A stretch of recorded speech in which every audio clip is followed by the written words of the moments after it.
రేవంత్ కు సీఎం కుర్చీ కేసీఆర్ పెట్టిన భిక్ష అని విమర్శించారు మాజీ మంత్రి హరీష్ రావు. కాంగ్రెస్ వాళ్ళు అబద్దాలు రేస్ చేసి అధికారంలోకి వచ్చారని విమర్శించారు. 6 నెలలు ఆగితే ప్రజలే పట్టుబడి మరీ బీఆర్ఎస్ కు ఓట్లేస్తారన్నారు హరీష్ రావు.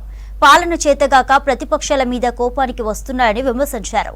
మెదక్లో బీఆర్ఎస్ నేత పద్మా దేవేందర్ రెడ్డి అధ్యక్షతన జరిగిన అసెంబ్లీ నియోజకవర్గ ముఖ్య కార్యకర్తల సమావేశంలో పాల్గొన్నారు మాజీ మంత్రి హరీష్ రావు.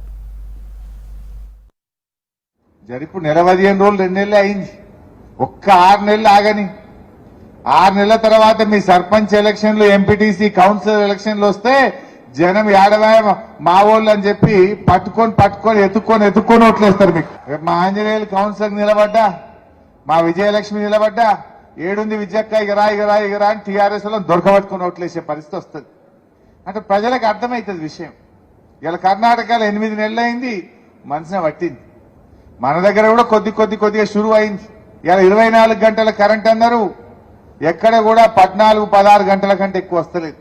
14 గంటలు 16 గంటలే వస్తుంది. మళ్ళా వాడు కంపెనీ వాడు ఇక కాంగ్రెస్ వచ్చిందిరా భయ్ అని వాడు ఇన్వర్టర్లు తయారు చేస్తుండు, జనరేటర్లు తయారు చేసుడు షురు అయింది. ఇవాళ వాళ్ళ గిరాకీ మాత్రం మళ్ళా పెరిగింది. కాంగ్రెస్ పార్టీ ప్రతిపక్షాల మీద దాడి కాదు, మీ హామీల అమలు మీద దృష్టి పెట్టాలని చెప్పి నేను కోరుతా ఉన్నా. ప్రజలు ఎప్పుడు సంతోషపడతారు?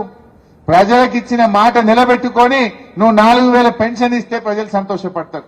పార్లమెంట్ ఎన్నికల లోపు వడ్ల బోనస్ మీద జీవో ఇయ్యి, ఈ నెల 4000 పెన్షన్ ఇయ్యి, ఇప్పుడే 2 లక్షల రూపాయల రుణమాఫీ నువ్వు ఇచ్చిన మాట ప్రకారంగా డిసెంబర్ 9కి ఇస్తా అన్నావు. కనీసం ఇప్పుడైనా ఇవ్వమని చెప్పి నేను అడుగుతా ఉన్నా.